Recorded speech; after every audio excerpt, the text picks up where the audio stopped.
a lot of my teammates thought that I was faking and just wanted out of the 4x1. So I was ostracized. This is like a Mean Girls reference when Lindsay Lohan is kind of eating in the lunchroom by Right. herself. Like,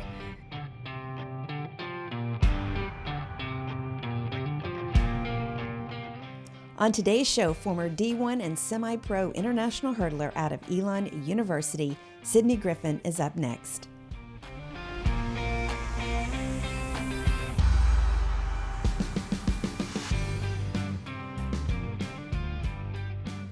Welcome back to the Fifth Quarter Podcast. I'm your host, Sandy Adams, and this is where we dive deep into the world of sports, talking with retired athletes, current athletes, and everyone that makes the sports world great. A quick reminder, if you're not already subscribed to the podcast, make a note and subscribe to the show wherever you listen or watch. You can find all the info at 5thquarterpodcast.com. Now, grab your iced tea or your coffee. Get ready to be motivated and inspired, because this is where the real stories are told. Now, let's talk about today's guest. She's a former D1 sprinter from Elon University in North Carolina and a retired semi-pro international athlete. Since retirement, she's built an impressive career as an athletics administrator, working with institutions like Duke, Notre Dame, Austin Peay, Army West Point, and now Georgia Tech.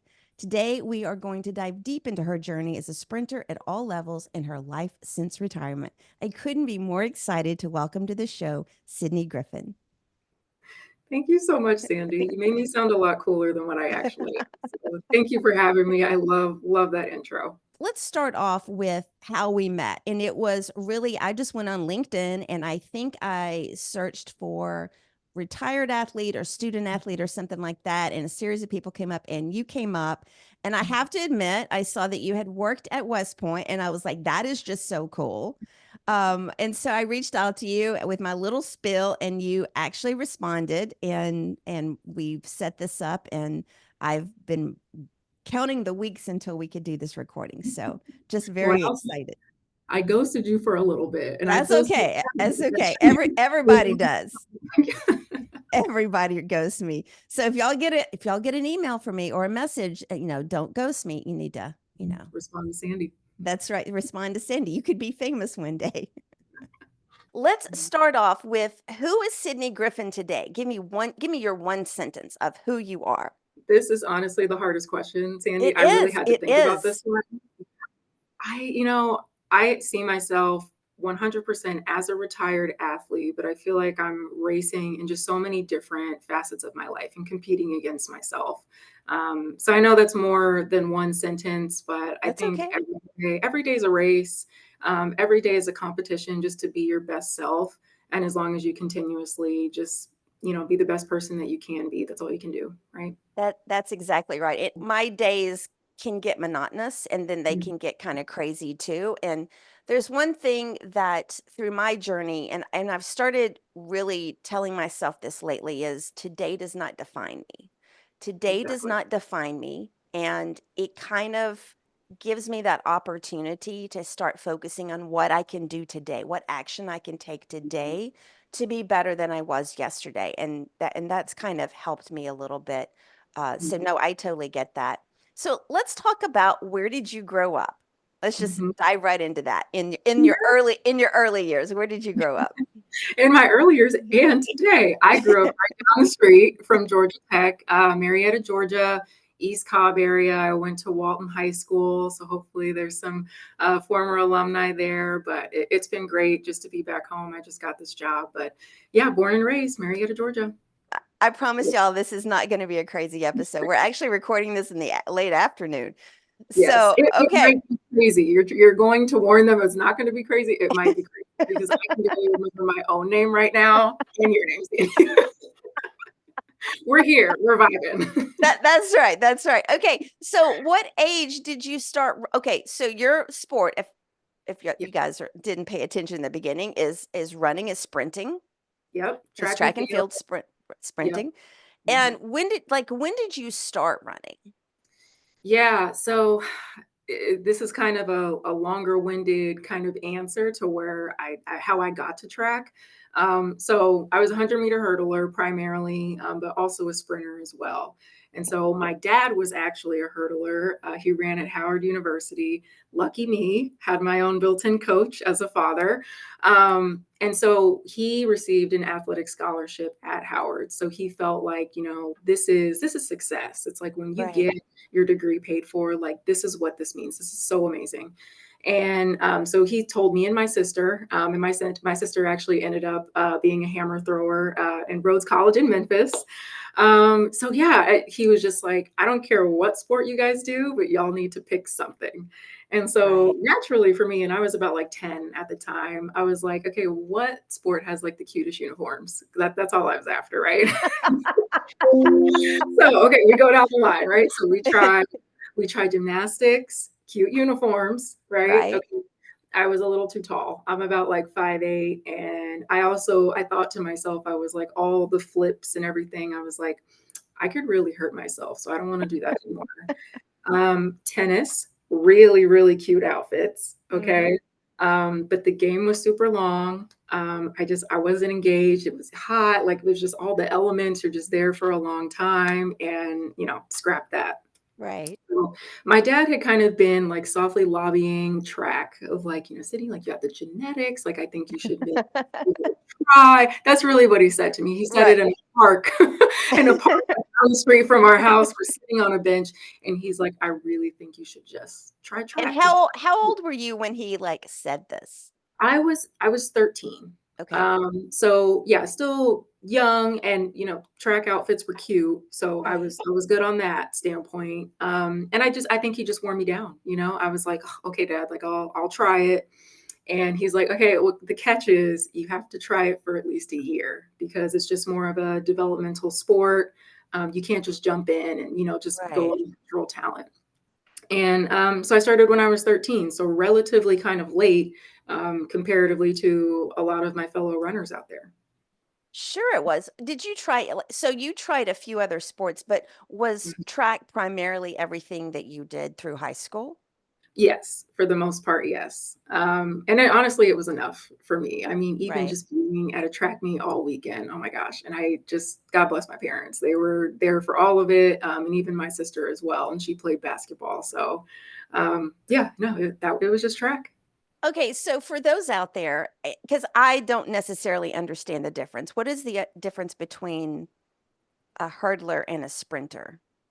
Yeah, great question. So there's a 100-meter hurdle race, there's a 400-meter hurdle race, and then there Mhm. are different ones in high school that's just a little bit shorter, and they also Right. vary in indoor season as well. Pretty much, if you're a 100-meter hurdler, you're a sprinter. You get taught as you're doing hurdles that you're sprinting, you're going fast. Right. So for me, 100-meter hurdler, I would never. Well, I did do the 400-meter hurdles, but I never wanted to. I would Right. cry before, during, and after. Like, that's just what I Oh, always did. Um, but my 100-meter hurdles, so I did 200-meter dash, I did 100-meter dash, and so that kind of categorized me as a sprinter. okay. For the 400-meter hurdles, that's more of like a mid distance, so it's a mixture of like you need a lot of strength, you need a lot of Got speed. it. Um, Got and my dad was always like, "You'd be such a great 400-meter hurdler," and I'm like, "Dad, I no, that's not me. I see people throw up after they run their race, and I don't think that Oh. that's fair." So not Oh, everybody does that. The greats don't do it, but Sydney was not in that category. I wanna wear cute outfits and not throw up afterwards. Sometimes it's just that simple, you It know? is it is that simple. People have tried to get me to, like, run, a marathon or a half marathon, and I'm like, "I don't want to," and they're like, "But you can." I'm like, "But I don't want to." Like, I don't have the, like, the urge to do it. No, it doesn't feel good to me, and No. there I think, especially marathoners, I share the same just sentiment about this, but, like, I think there are just some people that they just enjoy running long Yeah, distances, yeah. and then there's other people like us where we're like, Yeah, I "Mm, don't. Mm-mm. I'm okay." I'm good. I'm good. Yeah, we'll watch I'm them, we'll cheer, we'll, like, have the posters and everything. Yeah, it's still our so place. when did you ever fall in love with running? I think that's such a great question, and at the time, I thought that I did fall in love Yeah. with track, and I think it was more of kind of the benefits that were surrounding it. So one of the things that I found out about myself, I love competition. There was just something inside of me whenever I would run, like I wanted to get to that line first. Right. I wanted to improve my time. There was just like that satisfaction of it. Track is not fun to say. Like to say that you know how you see people like playing football, basketball, they're kind of like smiling and Yeah. laughing and kind of having a good time. It's not. It may be fun after. And then I think too, I fell in love with it. There's just so many like different life lessons that I felt like I was always growing, whether it was in my running career, but also just personal as well. And then Right. we talked about I love the uniforms. I loved being able to travel and just kind of see new places and meet new people and enjoy just the experiences with my teammates. So I would say I loved maybe running or just the aspects of running as soon as I started and as soon as I won my first race, because that's the competition in me. And I think over time and kind of as we get into my story of going to Elon, I really loved like being with my teammates and I love traveling and just having new experiences. You know, and that leads a lot into the family atmosphere with sports and how you're it just you create another family within your sport. And a Mhm, lot of times that's really hard to give up. So we'll get into that. So as a young girl, like in your high school years, because you mhm, started when you were 13, um, mhm, mhm. w- did you think about where track or running, I'll just say track, where track could take you? Was that ever a thought? And maybe that was because your dad, I shouldn't even answer for No, you, but no, no, yeah, no. You're on the right track. It's gonna be such a this is good therapy session. Yeah, like I'll say that growing up, I was very, very shy, very like unsure of myself. Mhm. I knew that I loved making my parents proud. I'm, Right, the oldest sibling. It was just always important to me. And I right, think that kind of began as more of like, track became more of my like self-worth. That was a place where I could draw from in order to receive that. right, I don't know at the time. I in my mind, I'm like, I want to go to college. I want to run track in college. And that was something that was said from my parents of like, what I should do. And they were always very supportive with that. But I honestly, I don't think I thought about it too much. I mean, I looked up to Allison Felix, and I thought, and I think maybe there were voices in my ear of like, that could be me. I didn't know if they were maybe my own thoughts, if that makes sense. right. Yeah. No, it does. I remember, and I'm just losing all kinds of my thoughts in my head. Um, the swimmer won all Mhm. the medals. Can't think of his Mhm. name. Michael Phelps. Michael Phelps. Yeah. I had it with you. We're together. I promise you. I remember Michael Phelps, an interview with him a couple of years after he retired. Yeah. And, we all know he had some issues with, drinking and those things afterwards. And he was very candid. He said, I don't know when the love of swimming stopped. And I Mhm. just kept going because that was what was expected of me, Yeah. Yeah. and, a lot of times I think, and from stories that I've heard, you get into it and it's like this big thing that just starts, becoming larger and larger and larger. And Mhm. suddenly, you've lost sight of where you want to go. And Mhm. you just keep Mhm. doing, you're just on this hamster wheel, just Mhm. continuing to go Mhm. until, you reach a goal and then Then what's what? yeah, then what? Then what? So let's talk about your high school years. Mhm. How did you balance school and sports and the life of a teenager? Yeah, I again kind of going back to I always wanted to make my parents proud. Mhm. And, again, like we're gonna kind of unravel that a little bit later. Right. But I wanted to prove that, I could do whatever, I wanted to do. I was not super book smart. I always explain like, so me and my sister, we're very different, but very similar at the same time. So she's very book smart. I swear, photogenic memory. And then Sydney has to literally stay up until 3 a.m. to get that That- B. And that's me. That's me. and I was so excited about my B. I was like, I am on top of the world. And so I think track gave me kind of a really good balance for who I was, and definitely taught me lessons on time management. And it was just something again that I could draw to kind of just to build my self-confidence. Right. Um, I think we'll touch on it a little bit later. But one of the things that I experienced, so I had kind of coming into high school, my freshman year, I was really, really good. I was naturally talented, especially in the 100-meter hurdles. Had a ton of offers. I know we're going to talk about recruiting in a minute, but I experienced a lot of injuries, and there were metatarsal stress fractures that were basically in my foot. And I think the total number it ended up, and it was one at a time, but maybe it was like 7 or 8 breaks between my 2 feet. And, you think about it, when I land, on one foot for the hurdles, I would feel so anxious because I'm like, oh, that didn't feel right. Like I hurt myself and I would be in a cast.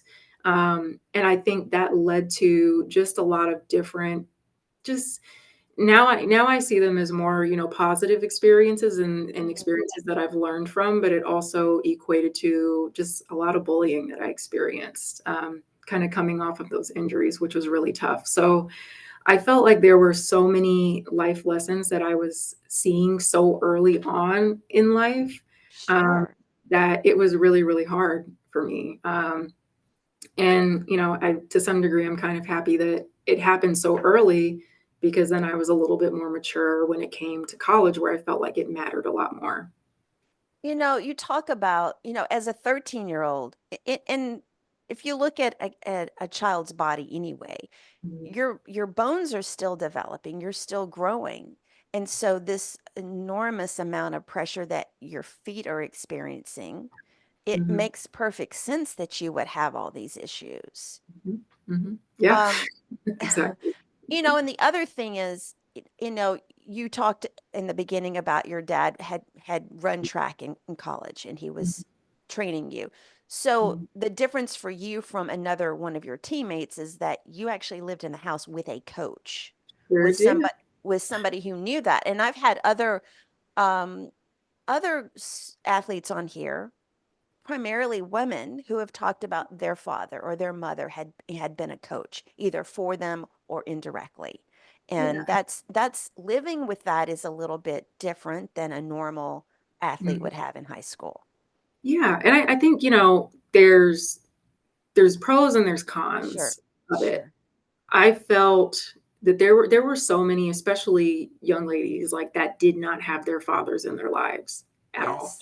Yes. Mine was there every day. A little too much. You look too much, yeah. And I that's something I'm so grateful for, and, so I feel like things connect, and so my father's father was not always present. Yeah. So he wanted to be that father that was Sure. always there, and that was something I really appreciated.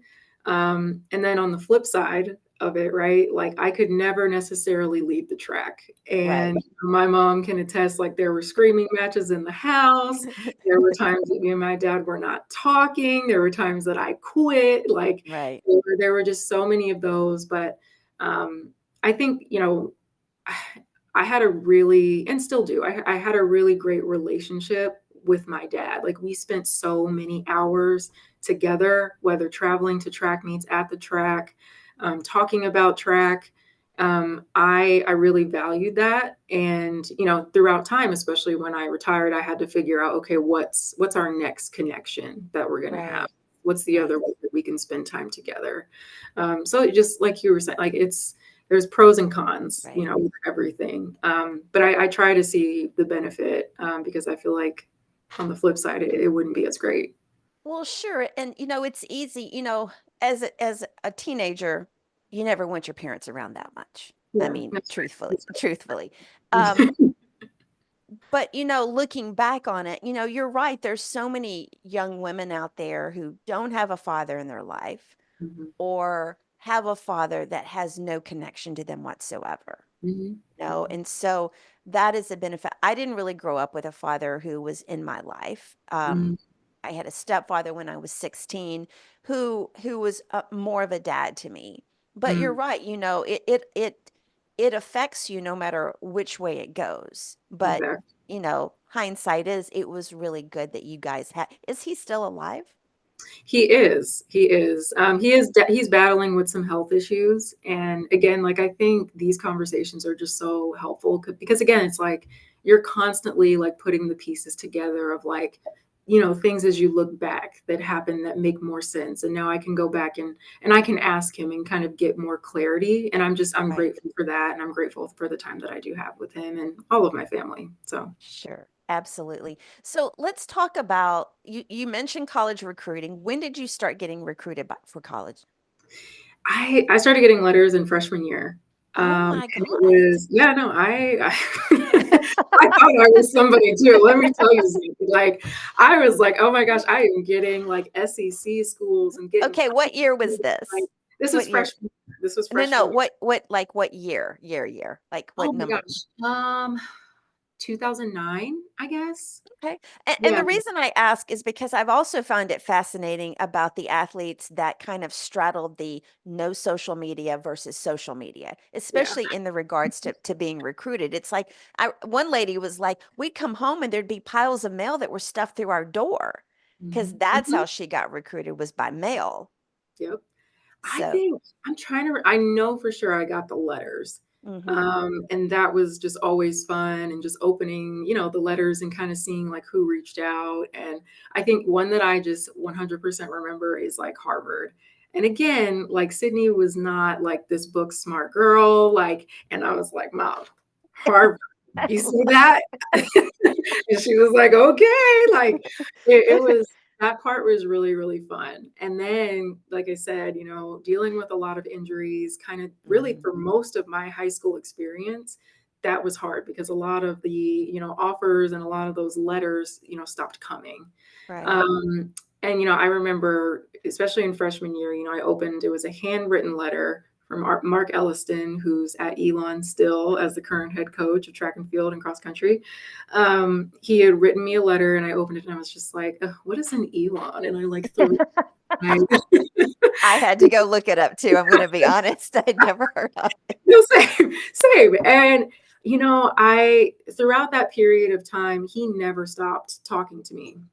He always wrote me, he always Wow. communicated. He was the only coach out of that entire group that still kept communicating with me. So I think it was, again, sophomore year, junior year, little bit of senior year. I Mhm. was getting hurt, getting better, getting hurt, getting better. I was scared because I was like, this dream that, I've been chasing and honestly hurting Right. myself for, like, it may not happen. So again, still, Coach Elliston still kept writing me, and I went out for a visit, found that again, like we didn't know what Elon was at the Mhm. time. We weren't sure about it, but when I went there, it was everything that I didn't need, that I didn't think that I needed in a college Ah, experience. So it's a great school. It's a smaller school, so very small classes, which was something that was just super important to me, and it was necessary for me to succeed. Um, right. Close to home, it was maybe close enough to where it's like if my mom has to come get me, it's a 5-hour drive. And Which is important. pardon. That's important. That's Drive important. up willy-nilly, yeah. So that was great. Cute uniforms, cute colors. Like it checked all the boxes. I loved the women. We just had a women's team. I loved the women on the team, and they all just seemed like great people. And Yeah. so it just really worked out. So I committed, I believe, at the end of my junior year, maybe senior year, and then ended up for the injuries wise, I found a really amazing chiropractor. Shout out to Dr. Glass. He's actually in town in Atlanta, and he's just so wonderful. He works with Team USA and all that, but he helps figure out kind of what was my issue, and it was kind of Right. an imbalance in my hips. So once we got that all squared away, I was amazing. I did so well, and then I ended up winning the 5A state championship back in 2012, and I was just it was such a great feeling. And then to call Coach Ellison and be like, "Thank you for believing in me." Like I I was going to choose Elon regardless, but because you stuck by me, like I'm so excited to be there. And side note, I did end up getting like calls and like other letters like under the radar, Mhm. just different offers, and I was just like, "Leave me alone." I already made That's right. That's okay. So I have a couple of questions to Mhm. to unpack what you just said. First, did you ever ask your coach why he kept calling? With all of these injuries, it No. would have been easy for him to like see like I want to have like a side interview with him Yeah, yeah, because that fascinates me. What did he see in you that yeah, despite all your injuries, he mhm. kept after you? I 'Cause when don't it comes down to it, it's not about I mean, sure, he may be like, "She's a good kid," but you still mhm. gotta have a track team. So, 100%. it's interesting to kind of, what did he see Yeah, I don't know, that like, kept I calling? need to ask that. Yeah. I think I'll see him this, like, coming spring semester. I'm gonna go back up to Elon, Ooh. but I really wanna know, and if you wanna invite him as a guest, I'll be I'd happy. love to have him on the show as a guest. So I'm gonna let you, like, reach out to him, okay? And recruit him. That's what I do. I get people to recruit people. My second question is about the chiropractor. Yeah, So it was an adjustment in your hips? Is that what yeah. it came down to? So, we probably need Dr. Glass on too because he can I probably know, see, Team USA, I'm like, he's great. He's so great. I'm gonna make you my booking agent. That's what I I'm know, gonna do. right? He has a ton of, like, amazing stories. I mean, he travels so much, all the NCAA track meets, Yeah. went to Paris, like, I it just it he has an amazing story. So if you think about it like this, and again, this is my novice Mhm. understanding of what I That's remember when okay. I was in high Because 'cause we're school. all novice, so we're gonna understand what you Yeah. When you if you think about it like this, you're running on the track on the same side, you're going in the same direction. Over Oh, time, you have ligaments, at least I had ligaments in my hips, and one would kind of scrunch up over time. got So, it. over a period of time, I needed to get it released so that I was more level, if that makes sense. No, And it does so absolutely make sense. Absolutely. Absolutely. So it is isn't it funny, like, if, chiropractic care wasn't, given until a specific time. I don't know what that date actually was, but, like, in my father's time, for example, there was no chiropractic care. You just ran and, kinda just you Right. did your best with what you had. And so I can only imagine, like, if I didn't have that available to me, if I never met Dr. Glass, like, I don't think I would have a career in Well, running. no. And it's interesting, like, what propelled you to Mhm. reach out to him? My dad. My dad, he always just reached out to people, he figured it out, Yeah. he would book all the doctor's appointments. He was so invested in just he was one of the very few people I felt like knew my capabilities and really, I think just really overshot of how good I was. Wow. I think he ended up being right. But he saw that, and I think too, he again, kinda going back to, his past, Mm, I think he had thoughts of, like, if I had somebody that really invested in me like this, like, where yeah, where would I be? So I don't wanna do that to anybody else, including my daughters. right. So yeah, it was all my dad reaching out to him and finding him. So I gotta ask him how he did that. But that's very true. A lot of the athletes on here have talked about, you know, they take a different approach to their children now because of what they did not have growing up. Mhm. Mhm. Or what they did have, they make sure they pass that forward. But Mhm. Mhm. that's very true. So let's talk about, and I think you've already really talked about that. Mhm. People probably think because I would have never thought until you explained it that running around the track leaning in one side Mhm.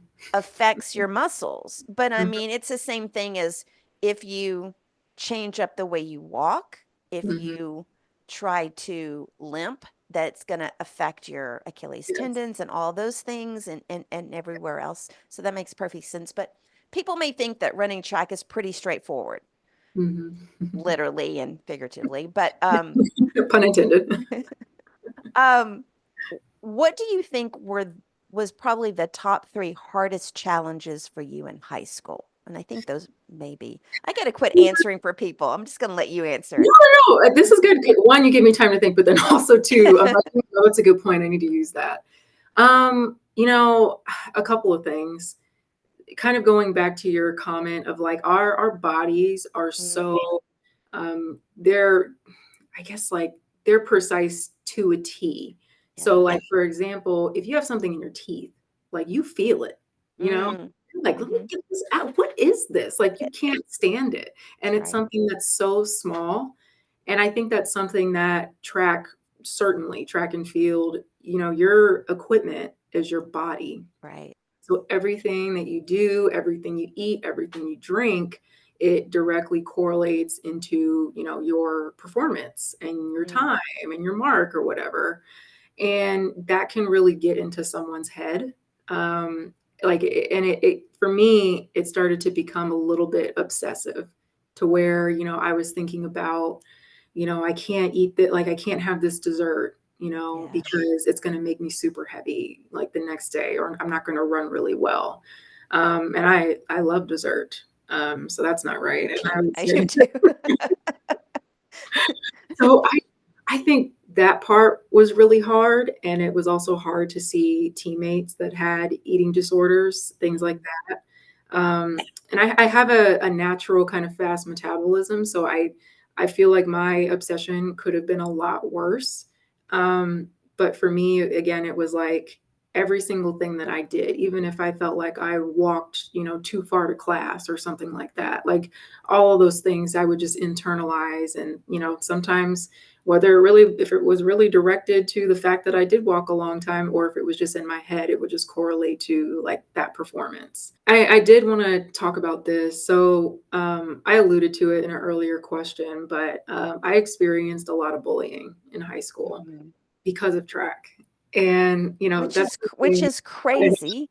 I was just about to say that, which it should be the opposite, right? Yeah. Like, so again, like, very shy, naturally very quiet, and reserved, very much a people pleaser. And I filled a lot of my, confidence cup, if you will, like from track. And again, like I'm getting Mm. injured over and over and over again. So that's taking a hit at my confidence. And to just add on like the icing on that cake, because of those injuries, I was also being bullied because because the injuries were so frequent, a lot of my teammates thought that I was faking and just wanted out of the 4x1. So I was ostracized. This is like a Mean Girls reference when Lindsay Lohan is kind of eating in the lunchroom by Right. herself. Like that was me. And it was something that was very hard, especially, as a young age. Um, Sure. and, I strive to be transparent, especially just on any interview, but like I contemplated suicide during that time. Mm.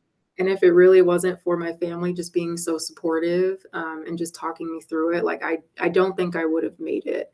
But that was something that, not a lot of people know.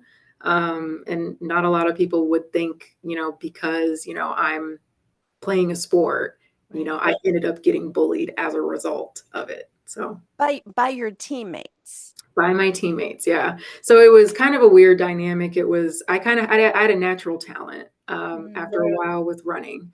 So there was some of that jealousy, I think. But then again, like after all of the multiple interviews or injuries, I think there were just some, there were kids that didn't understand it. They didn't see all the doctor's appointments that I was going Right. to. And then I think, unfortunately, the adults in my life, aside from my parents, they weren't helping the situation either. No. No, So it takes a toll, but I think it's something that, again, like people need to talk about more, they because do. it's not just as straightforward. It'll just go run to the end of the line and then that's it. Hmm. You Yeah. know, and high school is such, junior high or middle school and high school is such a hard age anyway, Hmm. especially for young women. And Yeah. so to have all of that parents can be, especially parents of athletes, Hmm. can be really difficult Hmm. at that age too. Yeah.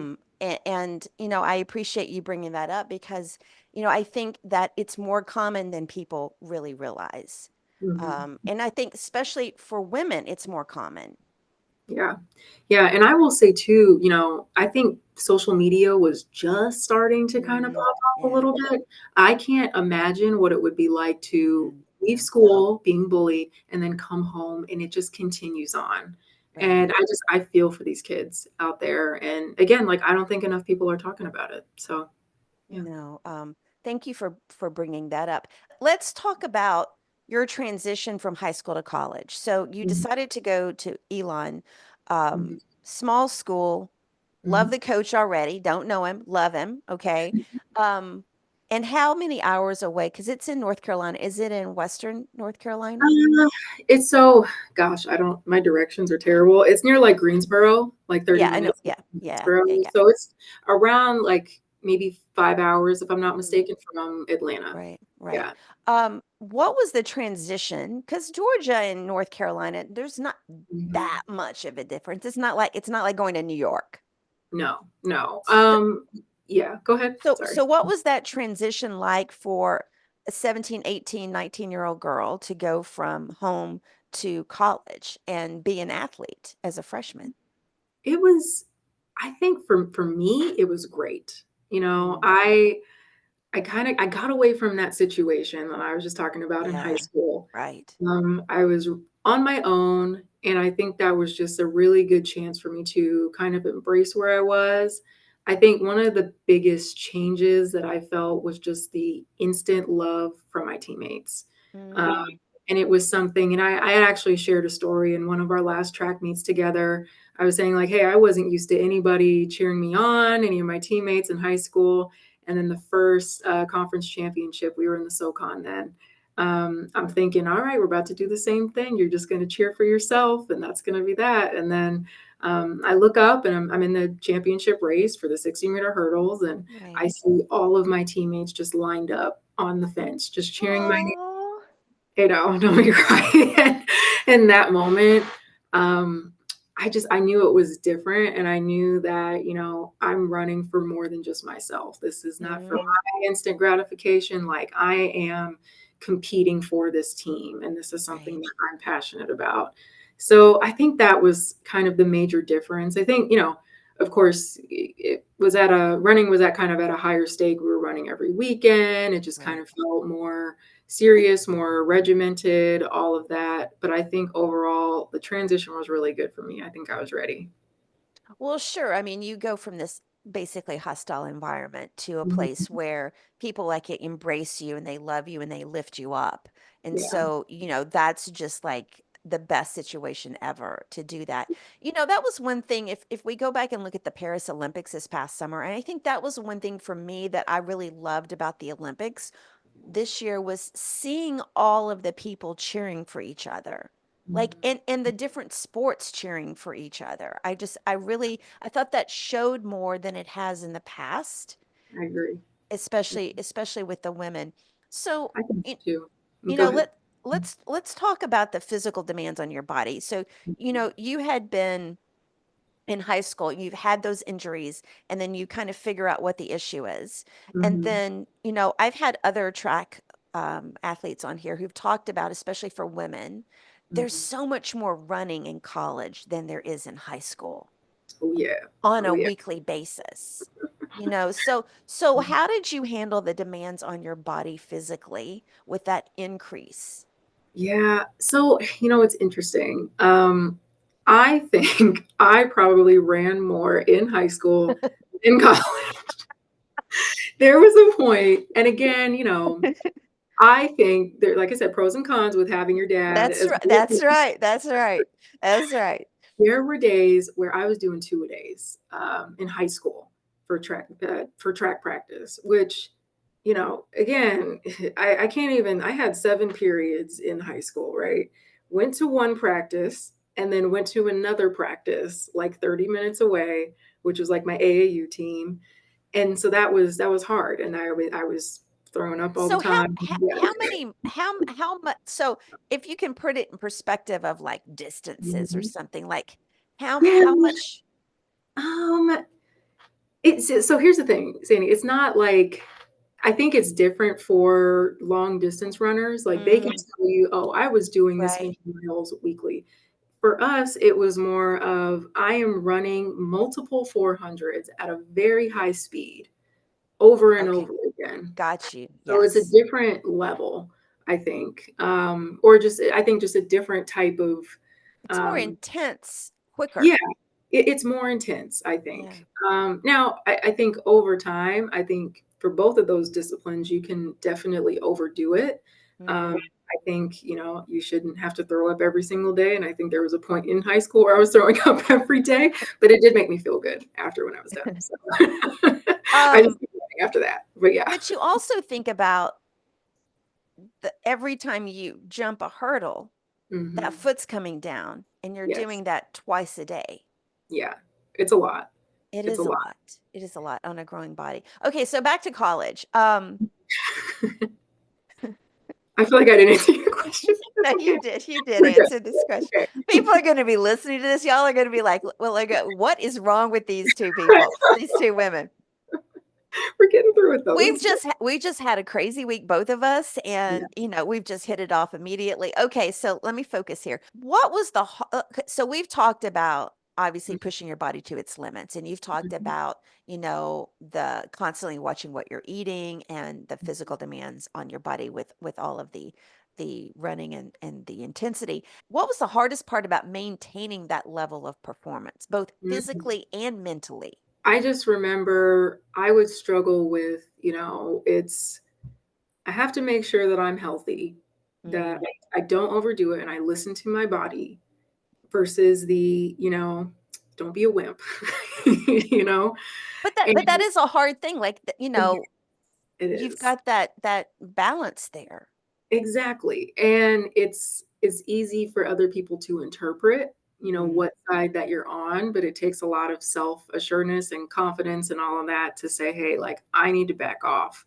right. And I think my coach was great about that. We had a pretty good relationship to where I think for sure, like, towards, the end of my time at Elon, where he was like, "No, if you don't feel good, like, don't push Right. it. You know your body better than I do."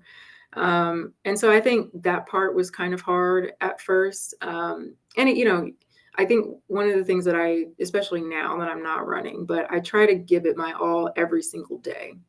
And I Right. think more so in my senior year, I did that just because it was my senior year. I was like, I want to do the best that I possibly can. So if we're gonna, it sounds bad, but if I throw up at the end of my workout, if I give it all that I Right. possibly can at the end of each day, I'm not going to look back on this year and have regrets. But you have to play it smart. You Sure. do. And so that part was hard. I think mentally, you know, that too, but I think I always had this like internal pressure to win. It wasn't necessarily super loud coming externally. It was just more of myself. And again, knowing that, my team is supporting me and they expect that I'm going to get first place in the 100-meter hurdles. And it happened where, I got second or I got third. Right. And that part was hard. But I think what was uplifting is that, my team still loved me. My parents still loved me. And I had to experience that to know it. So, yeah. Sure. I also think that, you talk about the competitiveness, and I think that you need that to be in the position that you're in. Hmm. Because I Hmm. don't think you can be an athlete at that level and not have that competitive nature in you. Right. But then you have to learn how to handle that and balance that and know that it does not define who you are. Yeah. Were you able to really lean into track running, sprinting, hurdles does not define me at that age? Yeah, so that was an interesting journey, I wanna say. So, Elon was great for me, and again, like, it was something that I didn't know that I needed. They had a really great student athlete life balance. Mm, I was able to do a lot. I got an internship, could study abroad, join a sorority, and I wouldn't say my coach was thrilled I did all those things. right, He was supportive, and he knew that there was going to be a time where I graduated and was in the real life, real world. Um, I don't know. I guess in the beginning, it was very much so who I was. Like track was very right, much who I was. Track was life, and I think part of it was my dad that kind of pushed that narrative. Um, right, I think my mom. So she didn't. She was actually a dancer in college and in high school as well. But she kind of saw the world a little bit just with a wider landscape. And she just mm, always wanted us to just achieve our dreams and to be happy and to try something new and not conventional. So I think I had a really good balance of that at home, which was really great. I had to work myself through it kind of during that right, college career, and it was hard. It really was. And I talked about, there was a period in high school where I had suicidal thoughts and kind of mm, transitioning out from track. More so in like my junior year because people were getting all these internships and making right. all these really cool plans about their life. And I was like, I was just worried about track, and that's what I've been doing for the majority of my life, Mm. and nobody told me that it was gonna end at some point in time. So, What did you major in college? Like when you started, what was your thought process of what you wanted to major in? yeah, so funny. So, I love animals, wanted to be a vet, and I was a bio major. Okay, we set the foundation of Sydney is not super book smart. Okay, Right. we could work at it, but Yeah. it wasn't coming naturally. And at that time, first year as a student athlete, joined a sorority. There was a Mhm. lot going on, and I almost failed out. I got a letter from the NCAA saying, "Hey, if you don't pick up your grades like you're off the team. You can't run." Wow. Yeah. Um, and so that was a turning point for me. And sometimes I still think about that time, but I do feel like ultimately like things happen the way they were supposed to. But I ended up majoring in psychology. I really liked it. At the time, I wanted to be kind of a therapist or a sports psychologist, something like that. And so it ended up really working out. And then I got my GPA up to a 3.0. So Was the psychology, was it did it have any impact from your high school years? Yeah, it did. It did. Yeah, I made that note too. I wanted to help people like myself that Mm, were going through a lot and they didn't necessarily feel like, maybe their parents understood or their sister understood.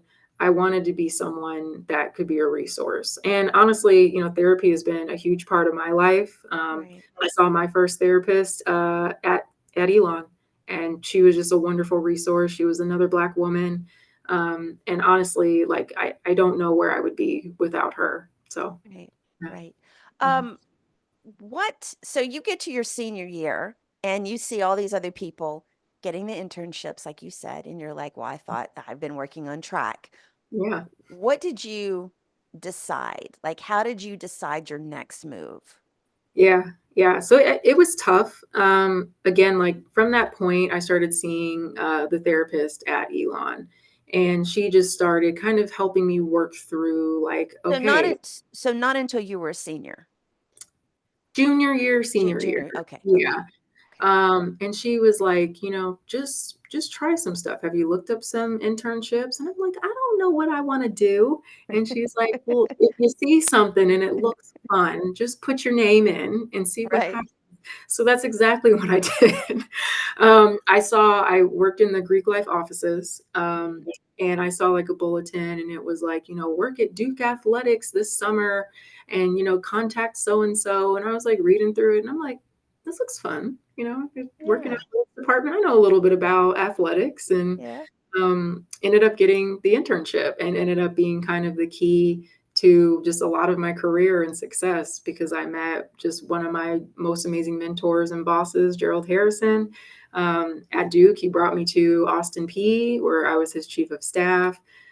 So like I said, I don't know where I would have been without my therapist telling me to just try it. Okay. Just try it. I love that advice that she gave you because I preach that a lot. Just try something. Just Just, start, just try it. yeah, just do it. And And the worst just thing see is what no. happens. Yeah, the worst thing you're going to hear is no. And then Right. you just try something else. Exactly. So that's kind of how I knew I wanted to work in college athletics. I didn't realize it was a job until that internship. And I was like, I think I want to keep doing this. So yeah. So okay, so then you graduate from college Hmm. Yep. and you decide to keep running track Yep. and to go overseas. Yeah. Yeah. So So you're right. so It was so actually, I should have talked about that. Yeah. so how did that come about?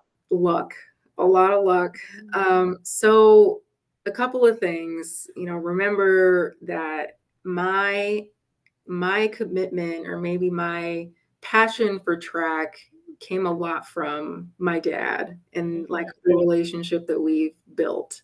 Right. And there was a point in time, and I think most student athletes have this point in time where they're like, if I went to an SEC school, Power Five school, like, I wonder what I would be running, what times or what marks I would have, how much better would I be?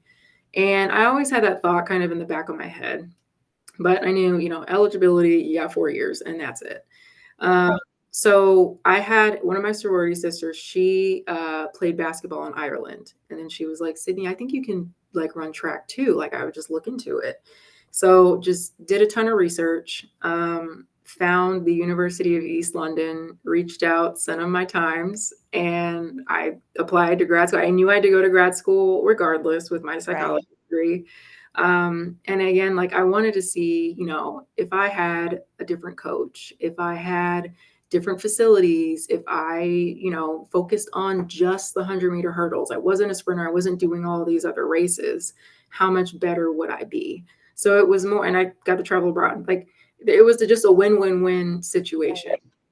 And I remember my dad was like, are you sure you want to do this? Like this, this is like scary. I was like, I mean, yeah, but like, don't talk me out of it because so we're going. And it ended up being just like one of the best experiences that I've ever had, and answered a lot of questions for me too at the end. So yeah. So had you been overseas before? So I studied abroad at Elon. I went to South Africa for a month. Okay. Loved it. Like I was just Mm. so into it. That was the first time. Yeah, that was the first time I've ever been abroad. Just I love seeing just different cultures, Yeah. meeting new people. It just I wanted to do more. And so again, I felt like it was a win-win-win situation. So yeah. Right. What did you learn the most from your experience in South Africa? Yeah, About yourself. Let me rephrase that. What did you learn the most about yourself from that month in South Africa? yeah. That's a big change to go from North Carolina to South Africa. Well, and I will say it was it was a safe trip. Like it was, if I were to Does do it by myself, like just on a whim to South Africa, like that would have not been the same experience. So, but thank you, Elon, for that. I think that there's more to life there than is. being in America, but then also running track. I'll never forget, like, I met a young lady who, was like, she was at a restaurant that we went to and we just started talking. And she found out that I ran track and she's like, I want to run in the United States. Like, how do I do that? And Wow. I was like, I don't know. Like you just do it. You And just I thought back to, and I was like, there are people like my opportunity that I had at Elon. There are people that would kill for that, Mhm. and you take it for granted, and you complain about it, and you're like, I got to go to practice, or coach is getting on me today. But I think that was just I was just so grateful of just what I currently had, and it was everything. It was my family, it was where I was Right. from, Having my dad being so supportive and finding all the doctors and whatnot so that I could be where I'm at today. So yeah, I think that was kind of the biggest thing. So you competed internationally. How did you didn't have to worry about the NCAA. Mm-mm, yeah. So so you're overseas and Mhm, you are running semi-pro is what you said. mhm. What were some of the places that you got to run in or run at? Run. Yeah, before I jump into that, I Okay. Oh do yeah. say Yes. I was not that good. Like I was good, but I was not amazing. Like I was never on Okay. like the NCAA So stage. can I just say that you did more than the average high school girl? Yeah, I I appreciate want you to keep that. It's I think it's often that we compare ourselves to where we are at that moment, it. Mm, but let's look at all the other people that are not where you are.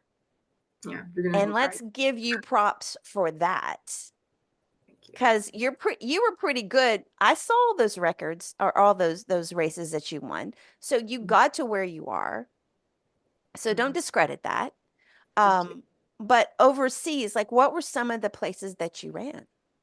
I really appreciate that, and I constantly have to be reminded of that. Again, Yes. like it's and I think it's a lot about just being a woman. It's just Mhm. like It is. you have to stay humble.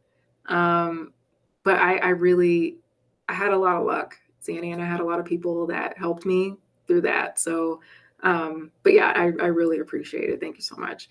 The places that I traveled to, so gosh, it was a lot. I went to France, Austria, Belgium. I know I'm forgetting a ton. Portugal. Okay, I maybe we should say, where did you not go? I don't know. Yeah, I know. I know. Yeah, and it was amazing because, and I think back to that time. So I moved from New York like Mm, recently, and constantly I would be in the city and I'd be like, where the heck am I going, what street is this? And then I'm like, Sydney, how did you maneuver getting to all these countries, going to airports that don't have English in them, and you're exactly. confused about the grid system in New York? But I loved it. I think it ended up being like 8 or 9 countries that I ended up going to. Each I guess place was a little bit different. So I had an agent and he just set up, Switzerland was one of them. Uh, Right, he ended up kind of setting it up. I would get myself out there. There would be an appearance fee, or for me, it would be money right. for showing up. And then if I win, I get a cash prize. And what was funny is I felt so weird. I was actually with another young lady who ran Division 1 hurdles as well. So we had each other, and Mhm. we were taking our first picture. I'm trying to remember where it was, but we take the picture and we're like, we should like hide our checks in case because we're thinking like NCAA police is going to come after us, and they don't care. We are not in America, but we're like we should put our checks down so they don't take a picture of us, and then they come get us and take us back to Okay, America. Yeah, that's funny. Why did you say you were semi-pro then? You're yeah, getting yeah. paid to run. Yes, because again, and it's going back to there. This was, I think, it was approaching the Olympic year. So there's an A circuit, and then there's a B circuit. So the A Okay, circuit are the individuals that are just top notch, world class, going to make right, the Olympics. right, Me in the B circuit, I got again really lucky just because the people that were in the B circuit. You think about these countries, they're smaller than the United States. They have right, far less people, far less talent, so the people, some of the best people that are in that country were kind of at the same athletic level. And so right, they constantly run against the same people in their country. So, they find my agent, they pay me to come, and it's a new competitor that they get to race against. So I say it because it just wasn't. I will also say I ran for East London as well. So it really was like semi pro. It was like okay, I gotcha. I would have, get paid. Other times I'm just doing it because, my scholarship is on the line. No, no, I gotcha, I gotcha, I gotcha. Yeah. No, that makes sense. So, how long were you overseas? I think it ended up being like a year and a half. Yeah. Okay, So okay. short, but like super busy. So when was that decision? Because so Mhm. obviously you graduate and your Mhm. master's is in what? Sports management. Okay, Mhm. sports Yeah. management. Mhm. So you graduate, and what do you decide to do? Um, that's a great question. I was ready to retire, and I know we're gonna talk about that. Mm. But I also remembered my Duke experience, my internship, and I Mm. knew that, track has been such a big part of my life. Being a student athlete has been such a big part of my life that I just wanted to Right. figure out how could I give back. And so I put out a ton of applications when I got back, and ended up getting a really amazing internship at Notre Dame. So yeah, So, and then no more running.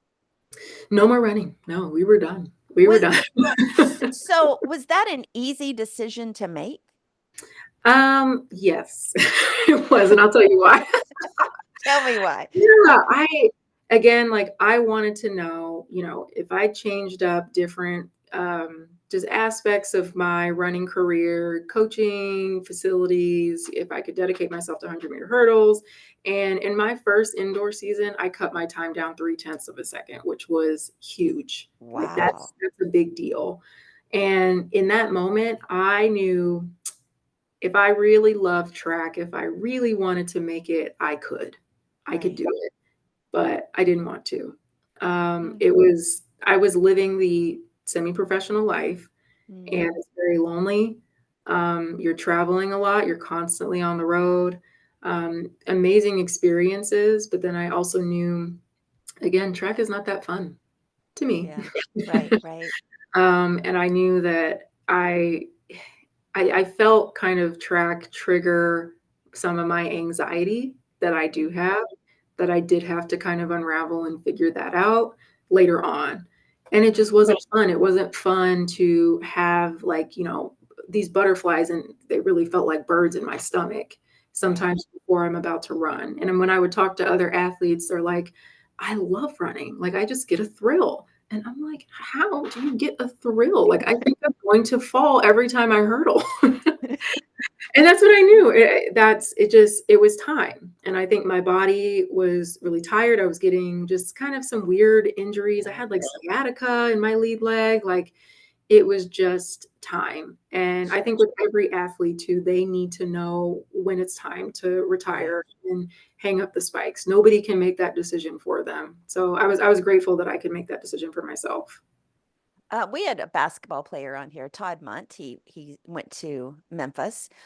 He was overseas playing basketball, and he said the moment he realized that he was ready to retire was when he realized he was taking 11 Advil Oof. every day because he was, I think he was close to 7 feet Yeah, yeah, yeah. for his knees. He was taking like 11 Advil a day, and I'm like, oh my God, your liver is probably just, or your kidneys are probably destroyed.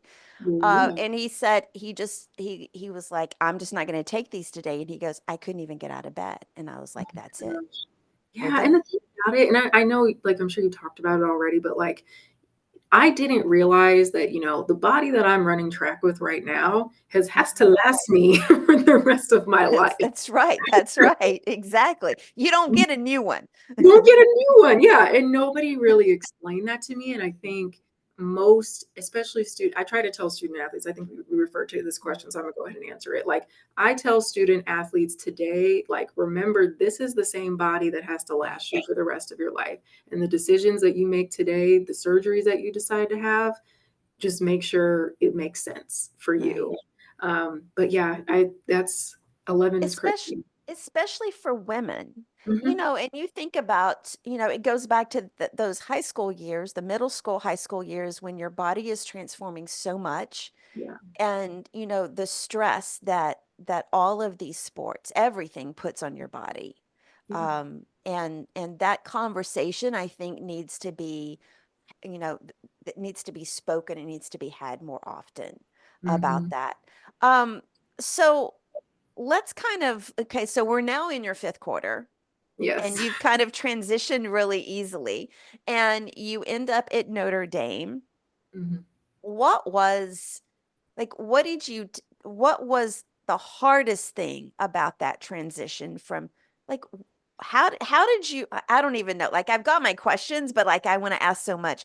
Like was it hard to suddenly not have the training that you had to do? It was, and then it wasn't at the same time. So I will say moving to South Bend, Indiana was a lot. I'm from the South. It's very, very cold. And literally I say this to every person It ever. is. It is. It's amazing. It's a great place, but it's very, very cold. That's right.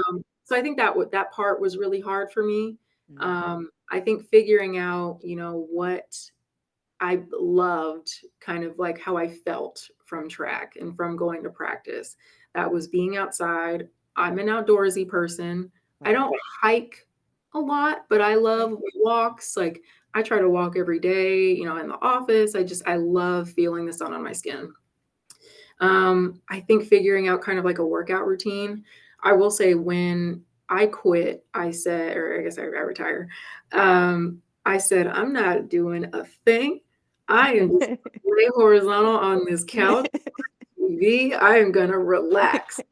And, I after a while, I was like, why am I having all these mood swings? Like, why Yeah. am I crying? Why is my body still hurting, but I'm not doing anything?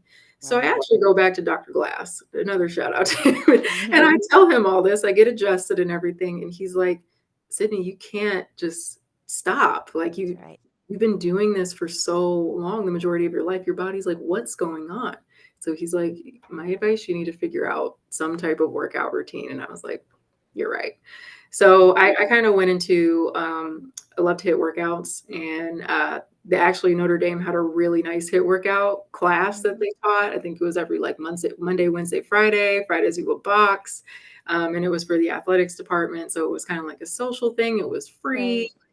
Right. It was great. It made me feel so amazing. And so that's kind of how I transitioned, and kind of like what I tell people to like find something that makes your Right. body feel good, because track for me, it hurt. And that's not necessarily what health is. It's what feels good for your body. But you're still going, if you quit cold turkey, you're going through withdrawals and your body can't release all those. I'm going to sound really health. They can't release all those endorphins. Like Yeah. yeah, Yeah. there's not stuff getting out. That's what I was missing. That's why I was like, Yeah, why am I cooking? I'm not even yeah. saying. No, I totally get that. We've had other athletes talk about, the struggle to figure out how to work out without having Mhm, like an actual schedule and like what they're supposed to do and goals for each workout. mhm, From football players to basketball players to yeah, track to swimmers, like they didn't know. Um, that was one of their struggles was like how to mhm, replace, mhm, all of that with something that they can kind of get a little bit more out of it. mhm. Um, how did you feel about your identity? Because for so long you had been a track Yeah. person. Yeah. And I don't know, like, what do you want me to call that? Track, Uh, sprinter, runner? Like, I don't necessarily. It doesn't matter. I like track athlete. I know track player sounds really weird, and I It don't like saying does. that. Yeah. It does say what. Just like track athlete, I think is Okay. fine. Okay. So, I like that so, person too. so your identity, did you have issues with like, who am I now that I I'm not? did. Yeah, I did. And it was hard. It took years of kind of unraveling. I really loved like the work that I was doing, my career. It was that perfect connection of like, I'm still in this world where I felt that Right. that was still a part of me, but I got to just, I think, put more, confidence deposits in me of like, I still have the insecurity. Hey, I'm not this super book smart person, but like Right. I can still do a good job. And just because like school is not necessarily like work, like you can take projects home, you can do research, like Mhm. you don't have tests in work, at least I don't. Um, and so I think one kind of played off of the other. Like it was a great kind of transition, especially when I got into my career. Right. But it wasn't, it was more so hard in college because I didn't know what my next step was. at the time. And it seemed like everybody around me kind of knew what to do. But kind of, I think once I retired and I knew that this is what I wanted to do, this is what the career that I'm interested in, I think it Mhm. was relatively easy to kind of transition. Okay, so I want to talk really quickly about West Point. Yeah. So we were talking because I told you when I saw your LinkedIn profile, I was like, wow, she worked at West Point. That's really cool. But then when we got on before we started recording, you said that you had been recruited by West Point. I So did. let's talk about that full circle moment Yeah. from Yeah. a possible recruit to working there. Yeah, yeah. So as I was telling you, got a letter from West Point. My mom picked it up and she was like, "Your grandfather would be so proud." And why did she say your grandfather would be so proud? So he was a police officer, and it was he never had any sons, and it was just Oh, something that I know it was just something that was really important to him. That's what she remembered. And my grandfather right, passed away when I was like in fifth grade. So, right. but I've always felt like I had a connection to him. So sometimes I wonder, and I don't this is just my feeling. Things Mm, just happen for a reason. And I right. sometimes feel like he's smiling on me whenever I think about my West Point experience. So, yeah, he was just like, or my mom was like, he would be so proud. But I know my daughter. She's respectfully not going to make it there. So we're just going to put this in this pile over here. And we can talk about it later if you still want to. And I was like, no, mom, you're probably right.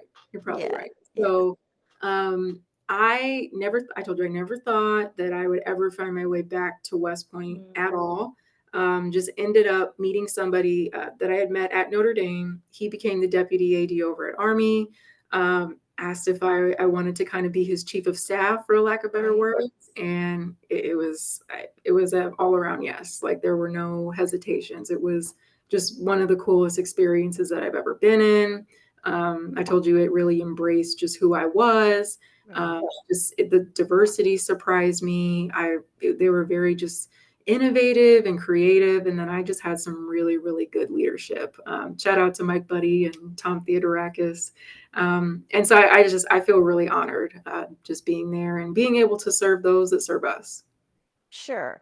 All of the academies, I've visited the Naval Academy and Mhm. it's all of the academies. There's just I don't know. It's such a it's just overwhelming the amount that these students go through, Mhm. both Mhm. academically and if they're playing a sport, and then you've got the service part on top of that, the Mhm. military service part on top of that. And they have to maintain such a high standard. It's Yeah. just like mind-boggling. I just can't Yeah. even. Um, what was the one thing that you think that experience taught you working there? Yeah. Um, so much. I'm trying to figure out. There's Oh, you can I give know me 2 we're or 3, you don't have to give me I 1. know we're over time though. I think, you know, there's a lot going on in the United States, right? And I think being at West Point and, although we don't like Navy, or Air Force, um, I'm just kidding. They're still No, I just left, okay? I I love that, I love that. No, no, no, no, just no. I do the same thing. No, no, I love that. I love that. But there are some amazing people that serve our country, There are. and they know it when they're 18 and younger that that's what they want to do. And, mind you, like, I don't even know what I want to wear tomorrow, much less what I want to eat for dinner Right, tonight. right. And that experience alone just makes me love just being a citizen of this country, and just being able to help them. So yeah, I think that's overall kind of the biggest thing that I could just take from there. And I mean, I think there's like a ton of like small personal things, but Sure. for me, I just have such this huge appreciation for our military, and what they do for us. And so yeah. When I was in college, my major was along the lines of political science, and we had a Navy ROTC unit there. I had so many, and this was probably because I'm a little bit older than you, so I was in college like in 86.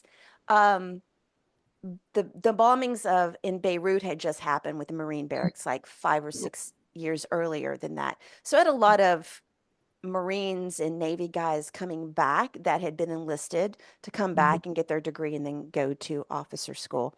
Mhm. Um, and they were in my classes, and it was just, you're right, it's just you learn something about these people that dedicate their lives to doing this. And one of the things that still sticks with me to this day, I don't remember the gentleman's name. He was a Marine, and I watched him get commissioned as an officer. Okay. Mhm. And we had such a difference of opinion when it came to politics. But I also knew that he would give his life for me Yeah, without question. yeah, And absolutely. I remember the day he got commissioned, he was standing outside, he was in his white uniform, and he wasn't smiling, and I walk up and I just said hi, and I got just a little smile out of Oh, him. oh my gosh. And I still to this day, remember that because I had such a huge amount of respect for those guys and those women that do that. Um, Oh, so we talked about, let's talk about the flip side. mhm, Um, what are some of the strengths that you carried from track into your mhm. retirement years? Yeah, there's so many life lessons, especially with the individual sport, so I'm gonna keep it Mhm. short, but, I feel I'm trying to figure out which one I wanna go with first. One, listening to my body Mm, and taking a moment to pause and be grateful and just kind of think through of like, what can I do today? I think another one that I think about is just being able to control kind of your emotions, your anxieties.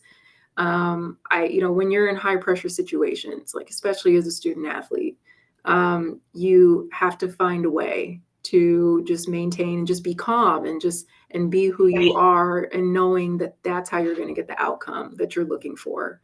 And I love that about myself. And sometimes people think they tell me I'm too chill sometimes, which is a great which is a great problem to have. And then I think the last thing it would just be to value teammates. Um, mm, I I use this all the time at work, and truth be told, it really got embraced at Army West Point. right, But the people that I work with, they're my teammates. If you right. want to go far, you have to go together. And I loved that experience that I had at Elon. I like that's one of the things that I will just always carry with me no matter where I go. Like Mhm. there's a role that everybody has on the team and all of them are just super important. And as long as you think with the team mentality, that's how you Right. get stuff done and that's how you become successful. So yeah. I love that. One of the things that we did not touch, or we kind of did, Mhm. athletes have routines and they have superstitions.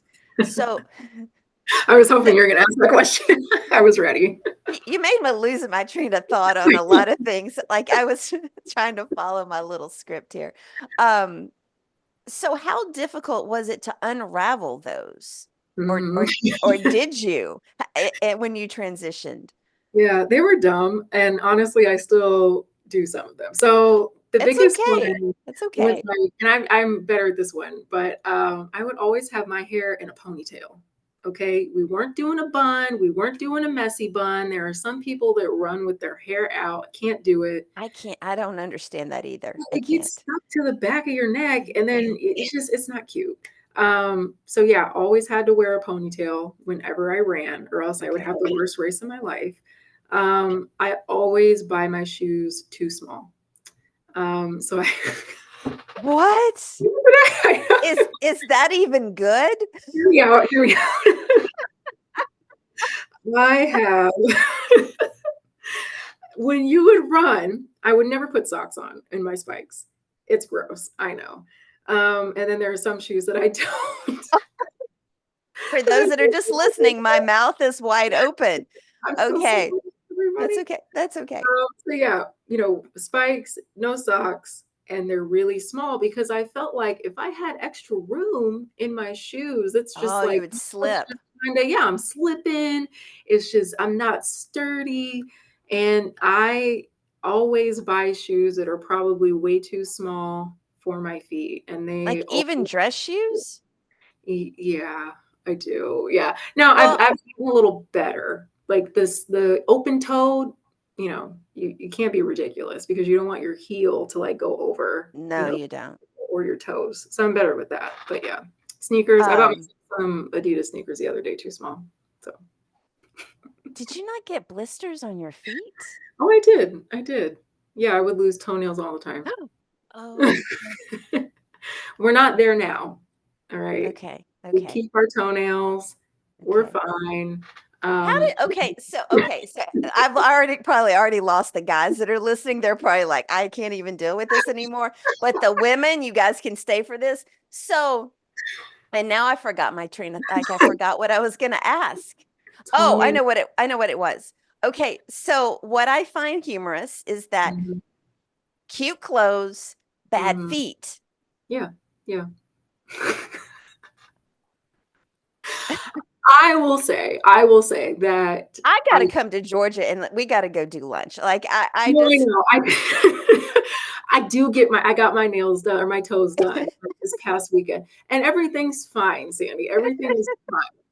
I just can't I just can't do it, like, I think I wear, like, around maybe a 9, like, 9.5, but I will also say that I have, like, a narrow foot as well, so I have to take that into consideration when I sure buy my you shoes. do. Sure. No, but I get it. I get it about the that the feet can slip and stuff. Like I get that. Yeah. That Wow. part was painful. When you run in shoes that are too small for you, that's bad. Yeah. And then you're landing on your feet. That's a lot of pain. No Feel wonder you were like, I'm done. I don't have any issues. I'm done. There's no regrets. No regrets, yeah. I still have those spikes too, and I put them on, like, ever so often, and I'm like, "Ow." Like, Did that's they have any like cushion in them and any or anything? no, they don't, not 'cause Oh, it's typically like, it's like a hard plastic at the bottom, and then you have, like, your heel, which has no padding because technically you're supposed to be running on your toes the whole time. So they're not comfortable at that's all. not comfortable at all. Yeah, you take them off as soon as you're done. You put your little slides on or whatever, your slippers, whatever you got going. Wow. Yeah, yeah. Okay. But you had cute outfits. Cute So outfits. Mhm. So, yeah, because the outfit like, did you wear shorts or did you wear what they wear today with their basically the Uh, bottoms, yeah, so in my senior year, I wore, like, the underwear bottoms, is that what you're talking right? about? Yeah, Mhm. they were great because you got, like, a nice range of motion, but I loved the little underwear things. But, yeah, most of my career, I, like, wore the shorts, and it was great. I don't like the shorts because 'cause they're rubbing your legs and stuff and they keep riding up and everything. Yeah, and they ride up Yeah. anyway. Yeah. So, yeah, Yeah. maybe someone needs to invent something to They where do. you gotta fix that, and maybe there is something and I just don't know. What do you miss the most about competing? Um, I feel like I not so much hurdles, but when I would run a 200, especially indoors, I felt Mhm. like an avenger. I felt so just strong and fast. Have you seen Twilight before? Yes, The yes. the little girl, Renesmee, like, in all the Mhm. vampires, they run so Right. fast. I felt like one of them, and I do miss that part. Why inside and not outside? Why would there be a difference? So, for an indoor 200, you're running a lap because the track is essentially like, shorter than an outdoor track. Oh, I Um, didn't know so that. Okay. yeah, yeah, so when you run and, it's kind of hard to explain, but you almost just feel kind of the wind of and it's hard to explain, but you're passing a lot of things very quickly, and I don't know how to explain it, but you No, I just think that's a good explanation. You're passing things a lot quicker because yeah, it's a smaller circumference. yeah, and your turns are tighter, Right. And it's almost like when you're on a bank track, you're literally running to the side Like and a you race car. exactly. Like a Exactly. race car. And so Like a I Daytona 500 versus an F1 race. exactly. And it's your body. You really don't want to crash though. You don't want to do that. No, you don't wanna do that. Okay, so looking back at college and the years immediately after, Mhm. what do you see were your 3 biggest struggles? Or maybe high school and college, Um, the 3 biggest struggles. yeah, self-identity for sure. Mm. Um, I think just and I feel like I'm gonna say them like out of order. That Um, there's no order, you don't have to have an order. well, but I like to put a little ribbon at the end. I do, and I make me look at my notes. I know I had it, but like I would say I have it You right can here. look at your notes. I had somebody else, Pete Pranica, who's the TV voice of the Memphis Grizzlies, his episode was just out. He had a ton of notes. Yeah, I was so impressed. He even pulled his sheet up. He's like, "Let me look at my notes." yeah. I actually didn't put notes on this one, so that's really embarrassing. But That's okay. That's okay. definitely identity. Um, Understanding that not everybody is going to support you and wish you well, and that's a part of life, right?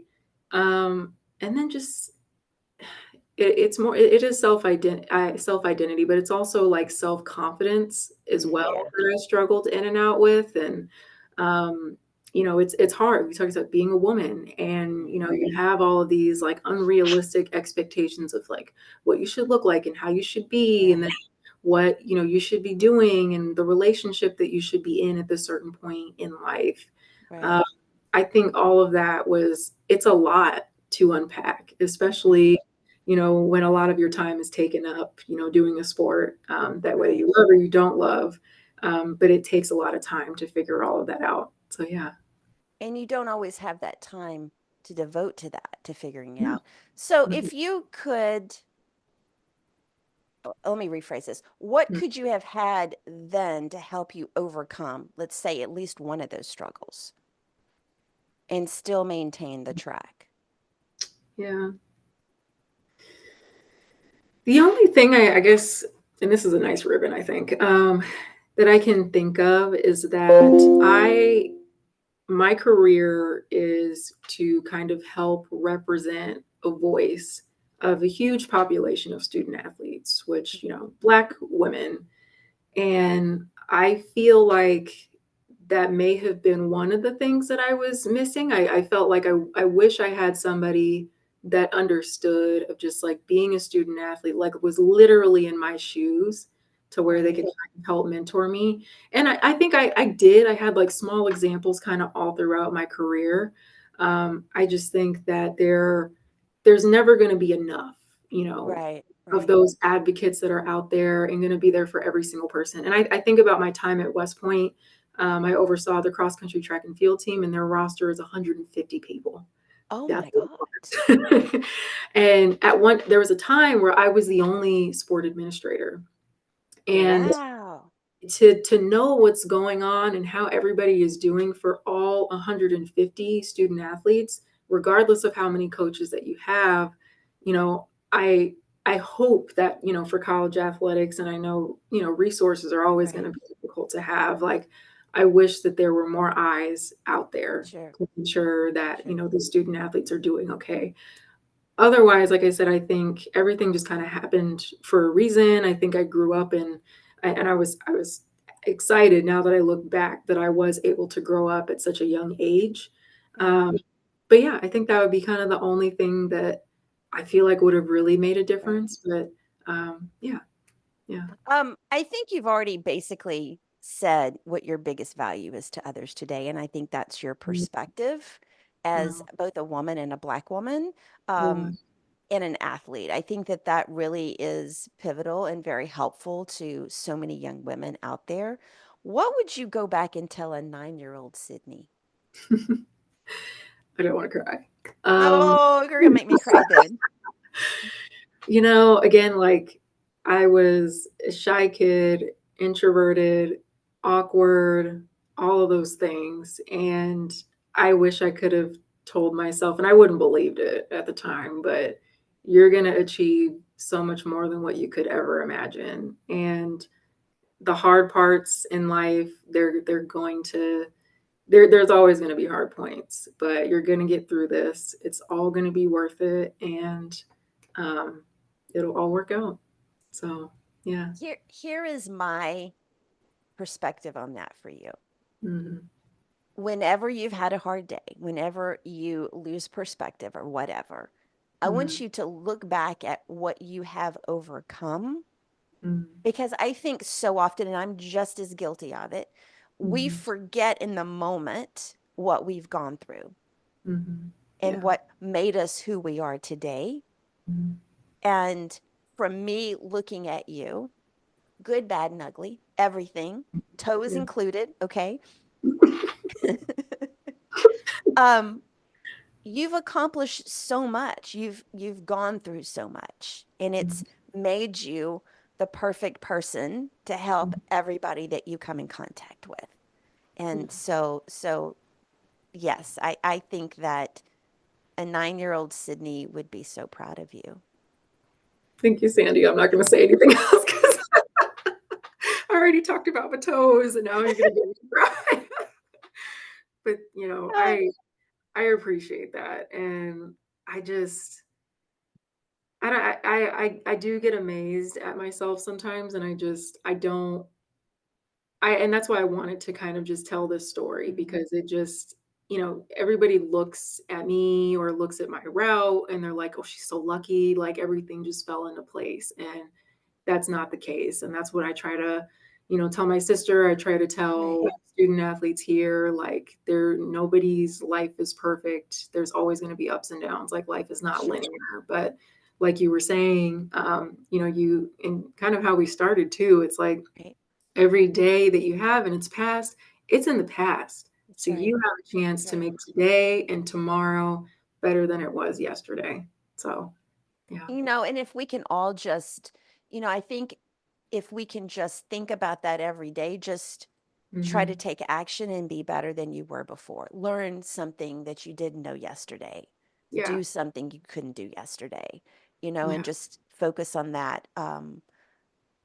Yeah, I do. Any last comments? I don't think so. We covered a lot, and We I thought we this was did. fantastic. We Yeah. did, and we've laughed a lot, and we almost cried a little bit. It's all good.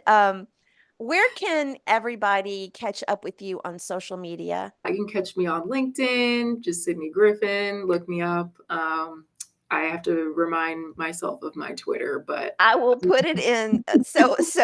So for those watching, it's going to be on the screen, and I'll put everything in the show notes. Ooh, this has just been a hot mess today, has it not? Like, but I feel like this has been one of my funnest. That's not even a word, but my funnest episodes I've done.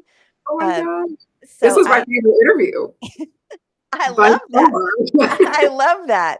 I love that. I try to make it, like I said, as conversational as possible. I'm not one of these that are like, I want it to be fun to listen to and fun for you to spend almost 2 hours.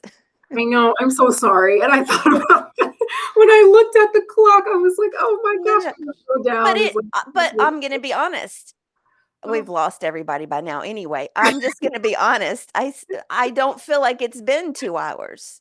I agree. And there you have it. That wraps up today's show. Sydney, thank you so much for being on the show today. Thank you, Sandy. I had a great time. Favorite interview. Thank you so much. Oh, I love that. I love that. So, thank you all for listening, especially if you've made it all the way to this part of the show. I appreciate all your support. Another reminder to subscribe to the show wherever you listen or watch. My mantra is like, share, and review. Follow us on social media at 5THQRT Podcast. Until next time, remember, change is our ally and it paves the way for greatness. Stay inspired. Have a great rest of the week.